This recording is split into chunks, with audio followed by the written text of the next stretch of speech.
Join us as we sit down with a remarkable woman who shares her inspiring journey of stepping out of her comfort zone and never giving up. What does it take to push through challenges and achieve your dreams? Tune in to discover the secrets of embracing discomfort and finding the strength to persevere. Don't miss out on this empowering conversation that will leave you motivated to conquer your own barriers. Ready to dive in? Let's go.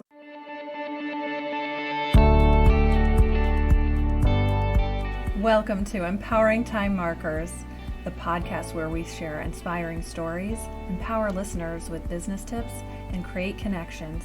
I'm your host, Tia Bottom, and I'm thrilled to have you join us on this journey of growth and empowerment. Our guest today is a school counselor, a marketing specialist, and an aspiring children's book author. When she was a little girl, she had a lemonade stand and loved being creative. Then she came up with an idea to make a neighborhood water slide, which led her on her journey to entrepreneurship. Please welcome Olivia Blain. Hello. So good to have you. Please tell me your story. Thank you. I'm so glad to be here. Thank you for that wonderful introduction, by the way. As you said, yes, my name is Olivia Blain. I have Coralie Hopeful Enterprises as the umbrella company, and my marketing agency is Hopeful One Marketing. And I am a school counselor, the K-8 level. I really have passion for both of those. And yes, the passion to write some children's books, hopefully to go along with some of my school counseling lessons.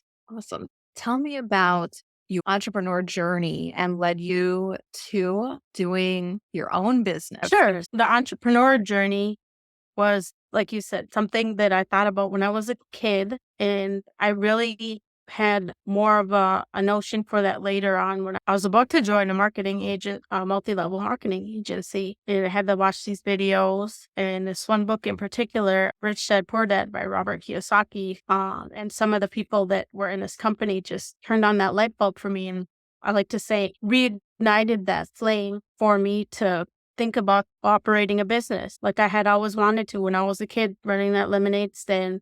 So tell me about comfort zones. Yeah, comfort zone. I know that's a really tough thing for people.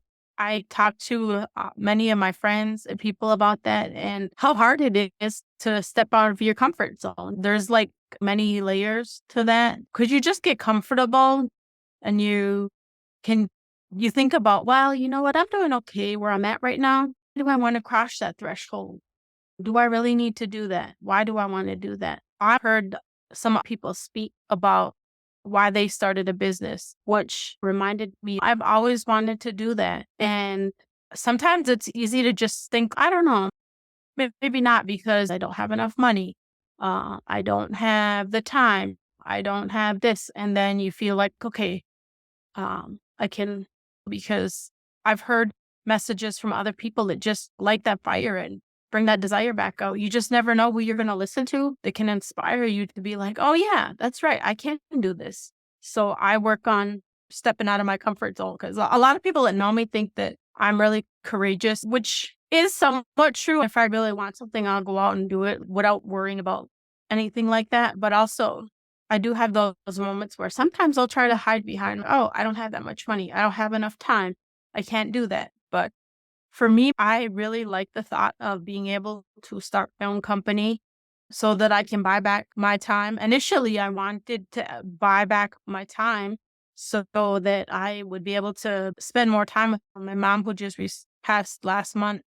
But there's things like that just to be able to take advantage of things in life, to stop and smell the roses, to really enjoy some things in life. Because I've seen so many people work hard and retire and then have a few months and then pass away. They can't afford things because their income and things like that. So there's a whole plethora of reasons that I'm like, you know what? I really want to do this for me, my husband, my dog, and other family members too, to enjoy some more time and to be able to write those kids' books too. And I have a whole other thing that I want to do for kids after I launch my business. I can feel your heart. And first, I just want to say that I hope you had a lot of time with your mama, and I'm sending you so much peace and love and hugs, okay? What makes somebody strong and courageous is the fear and you're doing it anyway, right?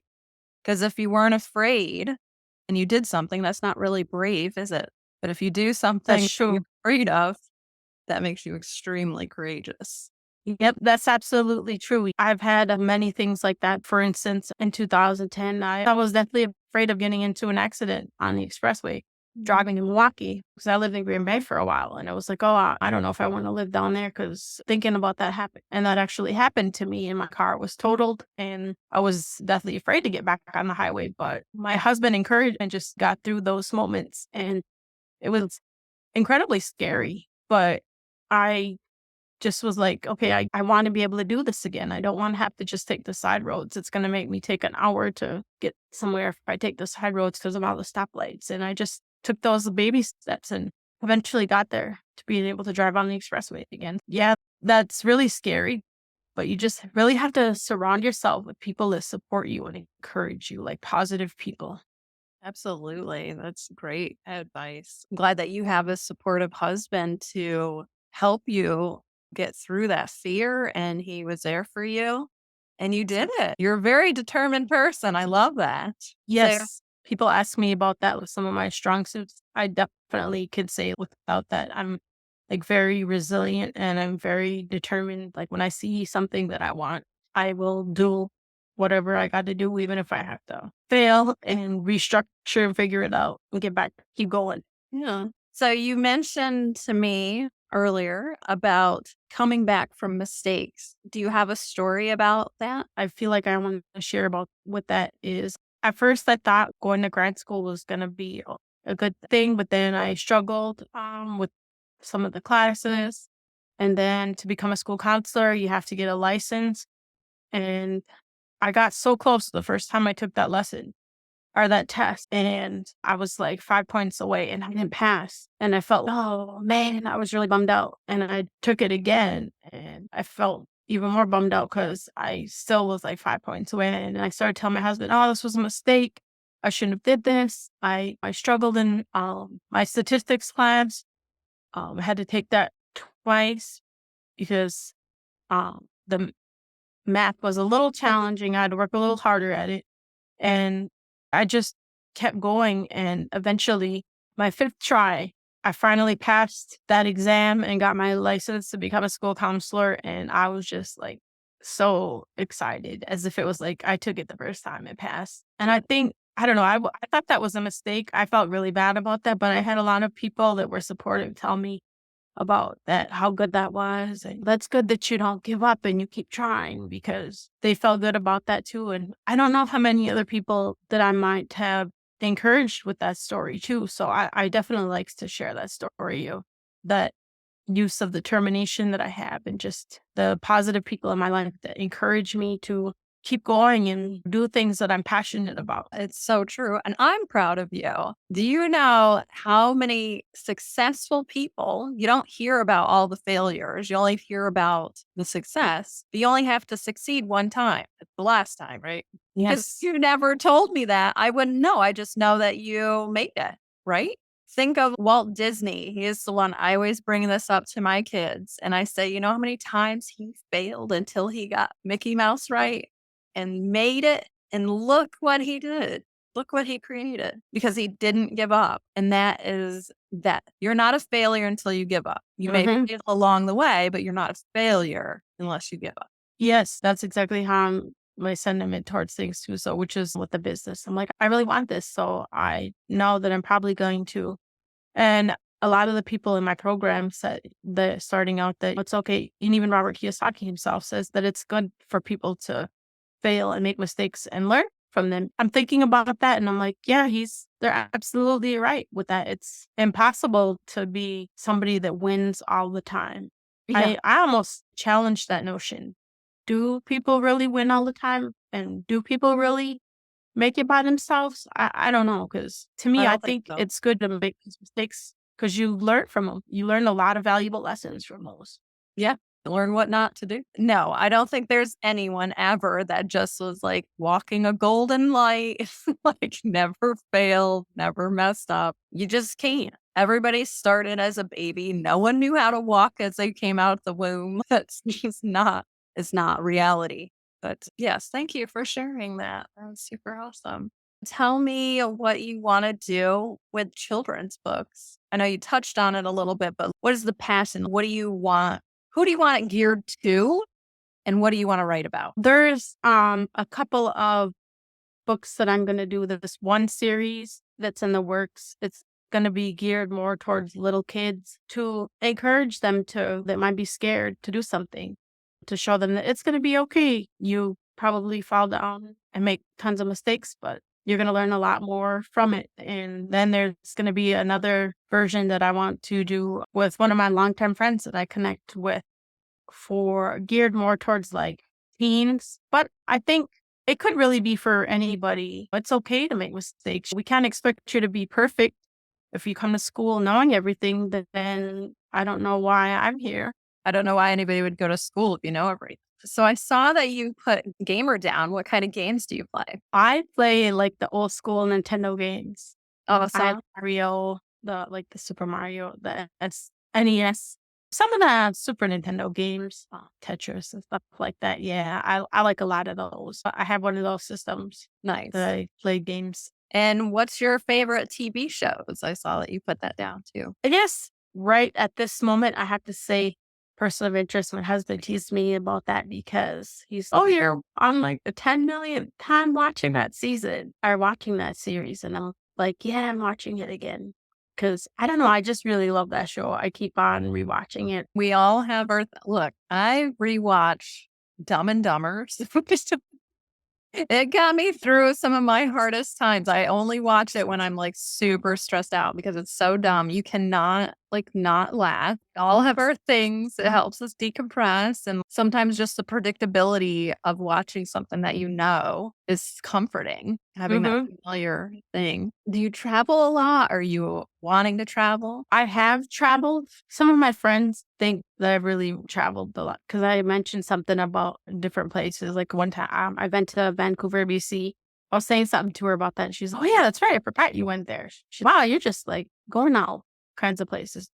It was a conference I had went to while I was in grad school. But yeah, no, it was great to see Vancouver, BC, because that was my first time over in the Pacific Northwest area. I feel like I really started for me because I helped my friend work on a mini golf documentary that she made, and she came up this way. We went through Madison and some places in Minnesota, got some footage there.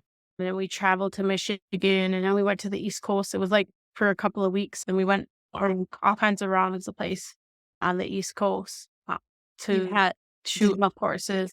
Did you go to Myrtle Beach? That's like the capital of mini golf. She actually did. I wasn't with her when she went to that one because she lives in Savannah. She's a professor in Savannah, Savannah College of Art and Design. She went over to that one, but there was, yeah, a bunch in the East Coast that we stopped at and interviewed people and got footage. And it was really good because it was a long time dream of hers. Gave me the instinct to travel. And I just wanted to go places. So then I went down to Savannah and I visited her at her house. And I went to Europe for the first time, I think 2017. I went to Paris, but I flew out of O'Hare into Reykjavik, and then from Reykjavik to Paris. Stayed in Paris for about a week, like 7 days. Amazing. And that was a good time. And so, yeah, I have a friend in Japan that I want to go visit. And there's like other places in the world that I want to travel and try the food. Yeah. I love traveling and I loved Vancouver. It was beautiful and the people are fantastic over there. So nice. Do you know Yeah. the show? It's not on anymore. Once Upon a Time, like the Disney thing, but it was like live action. I It feel used like that sounds familiar, but I'm not 100% sure. So it was like Snow White and stuff, but they were like in Rumpelstiltskin. Okay. Anyway, so it was filmed there. There's lots of things that were filmed out there. I lived near Seattle area and we went up there and it was super cool and did all the Twilight locations and stuff and super cool. And 10 Things I Hate About You, we did those stops. It was super fun. Loved. I did not know that was filmed up there. I love that movie. Not in Vancouver. That was in actually Tacoma area and Seattle. So, but in that Pacific Northwest area, it's super cool. Tell me a little bit about Paris. What did you think? Because I'm hearing I mixed things. loved it. I had a great time. I didn't really understand the metro at first. When I first got there, I was really jet lagged. So I just went to sleep and I woke up early, but I walked around and I just walked around because I just wanted to see things. Like I didn't want to just go over to the landmarks and I don't know. I was there to just take it all in and I just walked around everywhere until I went back home at 1 a.m. and just went to sleep for a little bit and rested my legs. My legs hurt from walking around every single place. But then the next day I just was like, oh, it can't be that hard. Let me just look at this. And I got a map and I was looking at the metro and I just paid my little almost €2 and got on. And I don't know. I just figured it out by just getting on the metro and going around. Oh, I think this is what I got to do. This the stop where I want to go, and oh, I got to transfer here. And so it took me like a day or so to figure that out. And I also did take the public bus, but I like the metro a lot better because I got to switch. There was a lot of like where I could switch stops and get Yeah. onto another thing. The metro, if I got off, I got onto another bus and I had to pay like another almost €2. I don't know how much it is now, but that's what it was. I signed up for one of those tours where you can get on and off a bus, but just to get some of the other places. I didn't quite figure out my way I wanted to go to England, but then I was like, well, you know what? I came here to France. Let me just spend this time in France and I'll go to England another time. And then I couldn't quite figure out how to get to because I really wanted to go see the gardens where Monet's house is because I really like impressionist art. And that's okay though, because I'm like, you know what, next time, when I go there next time, I'll know how to get there. Did you get to go to the Louvre? I went to it, but that one night when I was going to go, by the time I got there, it was closing. So I missed it. But that's okay. I didn't go into a lot of the famous landmarks like that because I don't know. I really wanted to just walk around the city and talk to the people and see things and that. What was your favorite thing that you ate? I stopped at a cafe and I had some crepes there. It was they're really good. It's interesting. I have that notion above that now because crepes here in the US are good, but just not the same. And I was talking to somebody on the airline on the flight home when I was telling them, yeah, I want to go to Japan and try the like sushi and the ramen and stuff like that. They're like, when you go over there and you try that, you're going to come back here. You're probably going to have a hard time because it's going to be so much better than the ramen and stuff here. And I'm like, you're probably right. And the funny thing too is, so there's a French restaurant in Wauwatosa that I love, and I'll go and I'll get croissants and stuff. But from most places, if they like some of the restaurants and stuff that have croissants for the sandwich, I won't get them because like, Not the same. No. Once you've had the real authentic, it is yes, hard. Because it now is hard. It you know what really it's is hard. supposed to be. Yeah, Yeah.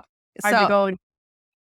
random fun fact about Vancouver, the yeast is different there. So their sourdough is the best and it's so good. Just like bagels and pizza dough in New York, it just tastes different. It's just better. It's just the way it is.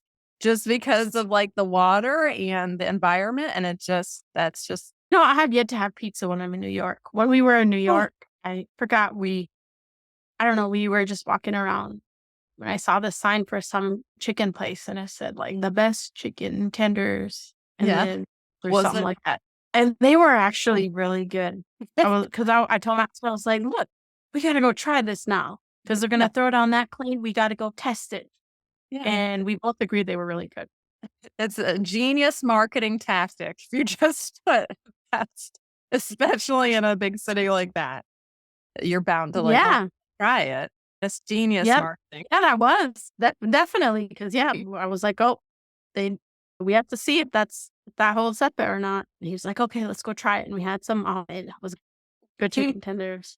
So tell me about your services that you provide. Okay. So the marketing services that we provide people that are looking for email marketing, if you need help reaching out to customers, getting new customers in via email marketing, some of the digital marketing campaigns, we help with that, getting social media exposure, make social media ads, just maybe getting followers if you need some followers. Same thing for Facebook ads. Anything social media. We also have other services on the scope of the digital marketing for magazine ads or magazine articles. Excuse me, magazine articles into a lot of the journals, different Yes. business journals for whatever you might need, or into any magazines for press. There's also if you need That's really cool. Tell me about your freebie. I put out my information on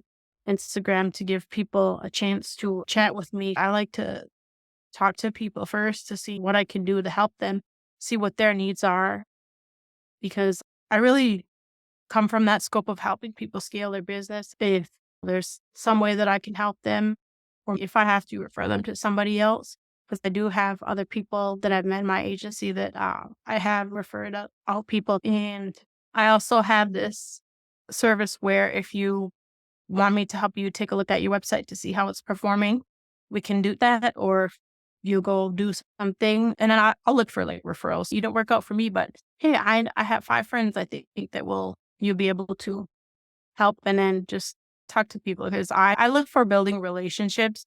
As a school counselor, I'm good at building relationships with people and I want that for my clients, not just take your money. I really want to help you scale your business. That's awesome. So tell me about your name, the blanket name. It was Coralie. So Coralie Hopeful. I took French in high school and our teacher, she gave us this list of these French names. And that was like my French name in high school. And I really don't like that name. I used that in college for a little bit. So I had some friends from my undergrad days that called me that and some of my teachers. And I don't know. I really like that name. So sometimes I had people call me that. So some people call me that. So that's where that came from. And I picked Hopeful because I'm just always hopeful. Like we need to have hope. We need to be hopeful about stuff and just, it helps us to move through life to have hope. Without hope, it's like things seem bleak. And that's where I think it's hard for a lot of people. But if you can find even the smallest thing to be hopeful about. So that's why I picked Hopeful. Because if a lot of people that know me are like, oh yeah, she's like the glass half full type. I've just always been kind of person. Yeah, I can tell. You're very positive and you're a very sweet soul. That's a great name. I love it. You have a really good friend. She named her daughter Coralie. So that's really cool. I saw on your website about dental stuff. Can you tell me a little bit about that? Is that who you worked for or with or When I started with this marketing agency, they suggested picking a niche. It's ideal to have that niche so that you can put a focus on things so that you can just, I guess, start to learn how to walk or crawl, if you will, with that. So you experiment with that. So you do these things where you go to talk to people in the dental community and you go to community events. I've signed up to go to a community event in Illinois next month to just sit at my table and I'll talk about my products so people get a face behind the names. People yeah, know who yeah. I am and just to really get myself out there. A marketing agency that I started out with suggests that like this was a proven track thing that they've done Right. to show how they were successful. So that makes sense to narrow your focus so that you can get good at building relationships and understanding what you do before you open up the floodgates and decide to help more people that need help marketing. Yeah, for sure. So tell me your 3 top tips for entrepreneurs. Okay. I like to think that learning you really do got to be willing to read things, learn. I research stuff about dentists so that I don't have to actually get a dental degree, but so I can know some stuff that when I do talk to dentists, I'm not like, what? Confused about what they say. So I can at least understand their jargon and just so you can figure like too getting it like your money mindset right too. Like that's a huge thing because money, like that was another thing too. People think, oh, I don't have money to do this. It costs too much money. You really have to get a good money mindset. You really have to understand you do have, because I found it was hard for me to do.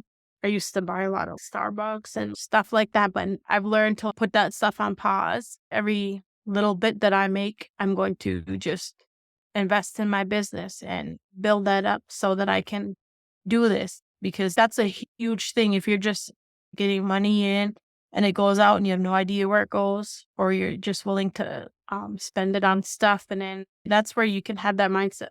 You don't have the right mindset of, oh, I don't have any money afterwards. I don't have any money for this, but you really got to discipline yourself and decide, okay, I want to do this and I got to get my mind right about my money and invest it so that I can keep building my business. And then once it goes big and you're making that cash flow, then you can get back to that. So I'm not saying that you have to never be like thinking about buying stuff ever again. It's just that you have to put that on pause and have that idea of your money mindset and prioritize.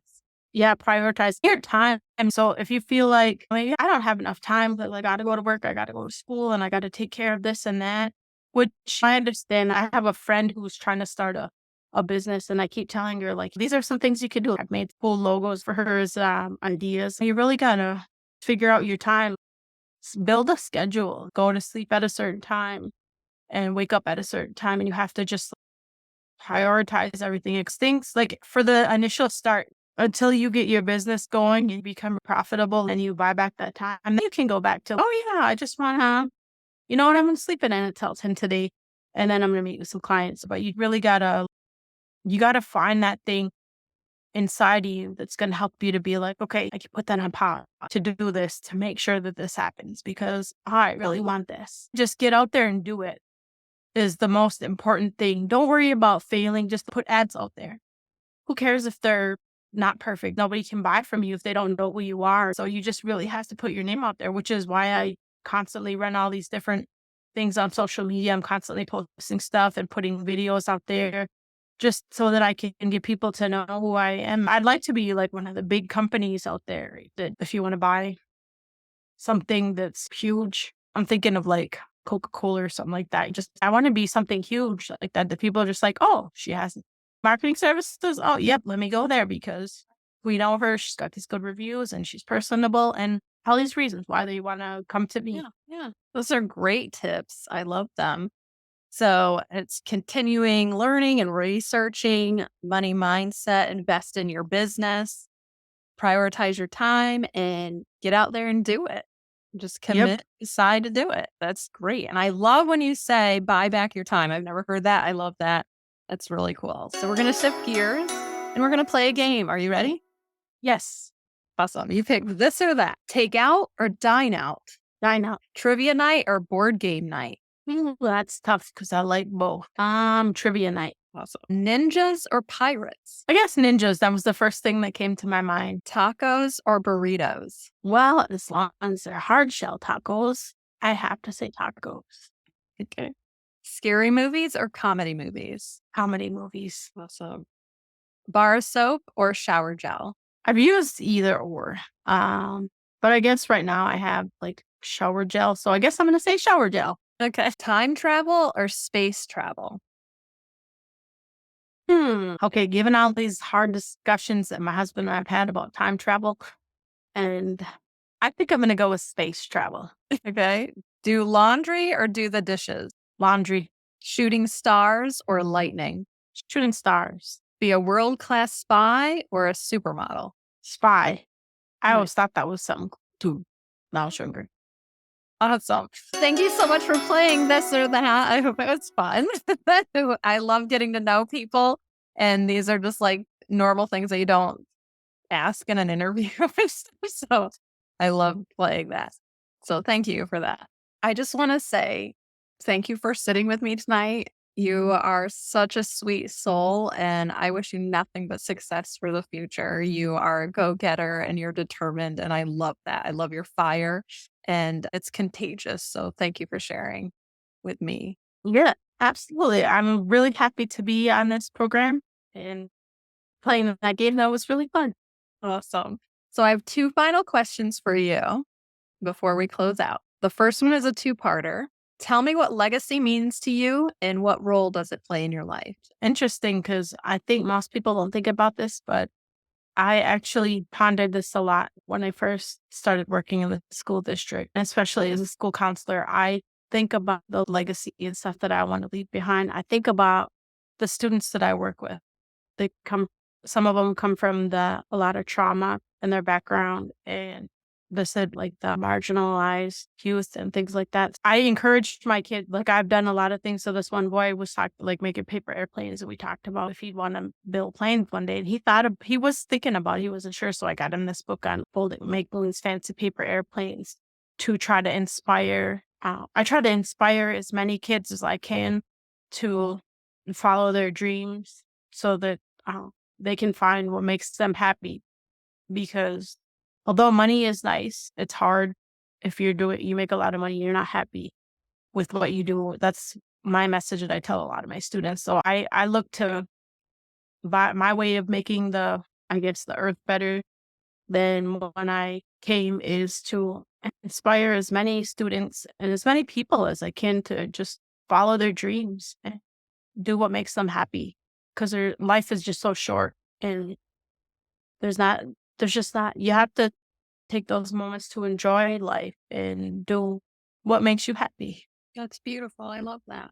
So the final question is, how are you marking this time in your life? I've really started to think more in terms about that marking the time in my life, thinking about things that make me happy that I want to do, because I thought about that. For the longest time, I was just surviving. And I'm like, I'm getting tired of that. I want to live and explore and experience things. I don't want to just survive anymore. So now I'm thinking about that and just, you know what? I'm going to do things that I got to do, but I'm also going to find ways to enjoy my time and make the most of everything. These are great answers, and you're amazing. Thank you for sharing you with us. And like I said before, I wish you nothing but success, and we should stay in contact. You're a very, Okay. and yes, so thank you. Thank you for having me. Thank you for listening to the conversation I had with Olivia. She is so positive, and if you'd like to have her help you with your website or connect you with a lot of her network, please be sure to reach out to her. All of her links are in the description. I hope you got some insights and inspiration on how to never give up and to break through barriers. And that's a wrap for today's episode of Empowering Time Markers. We hope you found inspiration, gained valuable insights, and connected with our incredible guest. If you enjoyed this episode, be sure to subscribe to our podcast and leave us a review. Your feedback means the world to us and helps us continue to bring you empowering content. And remember, the journey doesn't end here. Stay connected with us on social media, where we'll be sharing additional resources, behind-the-scenes content, and updates on upcoming episodes. Thank you for joining us on this empowering journey. Together, let's continue to make our mark on the world one moment at a time. Until then, keep empowering yourself and others. This is Tia Bottom, signing off from Empowering Time Markers.